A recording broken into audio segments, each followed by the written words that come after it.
அன்பார்ந்த இறை மக்களே, கிறிஸ்துவின் மறுரூப ஜெபக்குழுவின் வாயிலாக இன்று உங்களை சந்திப்பதில் நான் பெரும் மகிழ்ச்சி அடைகிறேன். மக்களே, சந்தோஷமாக இருக்கீங்களா? நிறைவாக இருக்கீங்களா? மகிழ்ச்சியாக இருக்கீங்களா? மன அமைதியாக இருக்கீங்களா?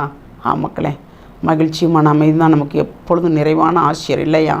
இதனால் அவர் ஒவ்வொரு வார்த்தையும் கொடுக்கின்ற நாளை நாம் சிந்தித்தோம் என்றால் இறை வார்த்தையின் மூலம் நமக்கு தெளிவு கிடைக்கும். இன்று அவர் நமக்கு நிறைவாக ஆசீர்வதித்திருக்கிறார். நாம் எதை செய்ய வேண்டும், எதை செய்யக்கூடாது என்பதை அவர் நமக்கு தெளிவுபடுத்துகிறார். அந்த தெளிவே நமக்கு நிறைவானதாக இருக்கும். இன்று அவர் நமக்கு என்ன இறைவார்த்தை தருகிறார் பார்ப்போமா? இறைவாக்கினர் மீகா எழுதிய நூல் அதிகாரம் 7 இறை வார்த்தை 5-7 முடிய. அடுத்திருப்போன் மீது நம்பிக்கை கொள்ள வேண்டாம், தோழனிடத்தில் நம்பிக்கை வைக்க வேண்டாம். உன் மார்பில் சார்ந்திருக்கிற மனைவி முன்பும் உன் வாய்க்கு பூட்டு போடு. ஏனெனில் மகன் தன் தந்தையை அவமதிக்கிறான், மகள் தன் தாய்க்கு எதிராக கிளம்புகிறாள், மருமகள் தன் மாமியாரை எதிர்க்கின்றாள். ஒருவரின் பகைவர் அவரது வீட்டில் உள்ளவரே ஆவர். நானோ ஆண்டவரை விழிப்புடன் நோக்கியிருப்பேன், என்னை மீட்கும் என் கடவுளுக்காக காத்திருப்பேன். என் கடவுள் எனக்கு செய்சாய் தருள்வார். Praise the Lord. அதாவது நாம் அடுத்தவங்க மீது நம்பிக்கை கொள்ள வேண்டாம். அப்படி கொள்ளும்போது நாம் கடவுள் மீது நம்பிக்கை வைக்க மாட்டோம் இல்லையா? கடைசி 7வது வார்த்தை என்ன சொல்லுதுன்னா, ஆண்டவரை விழிப்புடன் நோக்கியிருப்பேன், என்னை மீட்கும் என் கடவுளுக்காக காத்திருப்பேன். என் கடவுள் எனக்கு செய்சாய் தருள்வார். எதற்காக செய்சாய் தருள்வார்? நீங்கள் இப்போ மருமகளாக இருக்கீங்களா? உங்கள் மாமியார் உங்களுக்கு எதிராக இருக்காங்களா? அப்போ நீங்கள் மாமியாருக்கு உங்கள் மாமியார் உங்களுக்கு எதிராக இருந்தாலும் நீங்கள் கடவுள் சார்பில் இருந்தால் நீங்கள் என்ன கேட்டாலும் இறைவன் நமக்கு செய்து தருவார் இல்லையா? நீங்கள் மாமியாராக இருக்கீங்களா? உங்கள் மருமக உங்களுக்கு எதிராக இருக்காங்களா? அப்போது நீங்கள் என்ன செய்கிறீங்க? நாம் கவனிக்கப்படலை, நம்ம மருமகளால் கவனிக்கப்படலை அப்படின்னு நீங்கள் இறைவன்கிட்ட நீங்கள் ஒப்பு கொடுக்கும்போது அவர் பார்த்து கொள்வார். தீர்ப்பிட வேண்டாம், நாம் யாரையுமே தீர்ப்பிட வேண்டாம். மக தாயை வெறுக்கிறாள், நீங்கள் எனக்கு என்ன செஞ்சீங்க கேட்பாங்க. மகனும் கேட்பான், மகளும் கேட்பான், தாய் தந்தைகிட்ட கேட்பாங்க இல்லையா? மகன் தந்தையை அவமதிப்பான், மக தாயை அவமதிப்பான். என்ன செஞ்சீங்க? சில பிள்ளைங்க கேட்கும், தாயை பார்த்து தெரியாதா அவங்கள பற்றி அப்படின்னு கேட்குங்க. அவங்க பட்ட துன்ப துயரங்கள்லாம் தெரியாது இவங்களுக்கு செய்து கொடுக்க மாட்டேன்னு சொன்னாங்க பார்த்தீங்களா? அதான் உடனே தாய் கேட்பாங்க, என்னை பற்றி உனக்கு என்ன தெரியும் சொல்லு அப்படின்னு கேட்பாங்க. ஏன்னா அவங்களால பொறுக்க முடியாது.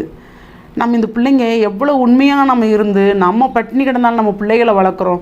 இந்த பிள்ளைங்க கேட்கு, ஆமாம் நீங்கள் எனக்கு வாங்கித்தரேன்னு சொன்னீங்களே, அதுக்கு நீங்கள் எனக்கு செஞ்சுருந்தீங்களா? அப்போ இந்த உடனே தாய் கேட்பா, இதுக்கா இவ்வளோ பெரிய வார்த்தை? இப்போ கேட்பா, நீ கேட்ட வார்த்தை என்ன? உங்களை பற்றி எனக்கு தெரியாதா? அது எவ்வளோ பெரிய வார்த்தை இல்லையா? அப்போ அந்த மகளுக்கு நாவடக்கம் இல்லை இல்லையா? அதுலேயும் ஒரு வார்த்தை சொல்கிறாரு பாருங்கள், கணவனுக்கு சொல்கிறாரு, உன் மார்பில் சாய்ந்திருக்கிற மனைவி முன்பு உன் வாய்க்கு பூட்டு போடு. கணவன் மனைவி இருவரும் தனித்து இருக்கும்போது அந்த நேரத்தில் கணவன் ஏதாவது வார்த்தை கொடுத்தாருன்னு வச்சுக்கிங்களா, அதை பிடிச்சிக்கிடுவாங்க மனைவி.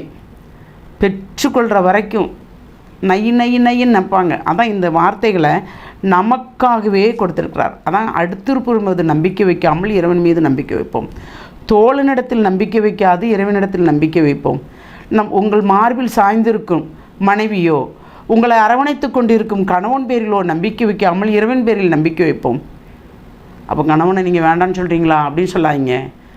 அதாவது இறைவன் முதலில், அடுத்தாப்புல கணவர். நீங்கள் கணவருக்கு மதிப்பு மரியாதையும் கொடுத்தால் இறைவனுக்கு கொடுக்கிறீர்கள். நீங்கள் மனைவிக்கு மதிப்பு மரியாதையும் கொடுத்தால் இறைவனுக்கு கொடுக்கிறீர்கள் என்றால் மனைவி ஒரு வேலைக்காரியோ இல்லை, உங்களில் பாதி இல்லையா? கணவன் மனைவி இருவருமே ஒரே உடல். அவர் சொல்கிறார்ல, அப்போது யார் பேரில் நம்பிக்கை வைக்கணும்? இருவரும் ஒரே உடலாக இருந்தால் இறைவன் பேரில் நம்பிக்கை வைக்கும்போது எல்லாமே நிறைவாக நடக்கும். தந்தையோ தாயோ மருமகளோ மாமியாரோ பேர குழந்தைகளோ யாராக இருந்தாலும் அவங்க ஒருத்தருக்கு ஒருத்தர் எப்பவும் எதிராக தான் செயல்படுவாங்க. ஏன்னா எதை செஞ்சாலும் செய்யலைம்பாங்க. நீங்கள் என்ன செஞ்சீங்க அப்படின்னு கேட்பாங்களா கேட்க மாட்டாங்களா? கேட்பாங்க. அதனால தான் நம் ஆண்டவரை மட்டும் பற்றி கொண்டால், அவரையே நோக்கி இருந்தால் அவர் நமக்கு நலமானதை செய்வாரா மாட்டாரா? செய்வார். இந்த இறை சிந்தனோடு சிந்திப்போமா?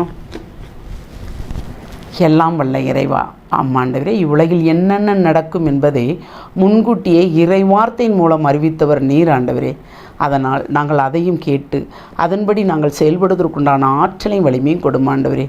எந்த இடத்தில் என்ன பேச வேண்டும் என்ன பேசக்கூடாது என்பதை நீரே எங்களுக்கு தெளிவுபடுத்தி அனைத்தையும் நிறைவுபடுத்துகிற அந்த கிருபைக்கு நன்றி கூறி உங்களுடைய இரக்க பெருக்கத்துக்குள் எங்களை முழுமையாக ஒப்புக் கொடுக்குறோம். ஜெபம் கேட்கும் நல்ல பிதாவே. ஆமேன், ஆமேன், ஆமேன்.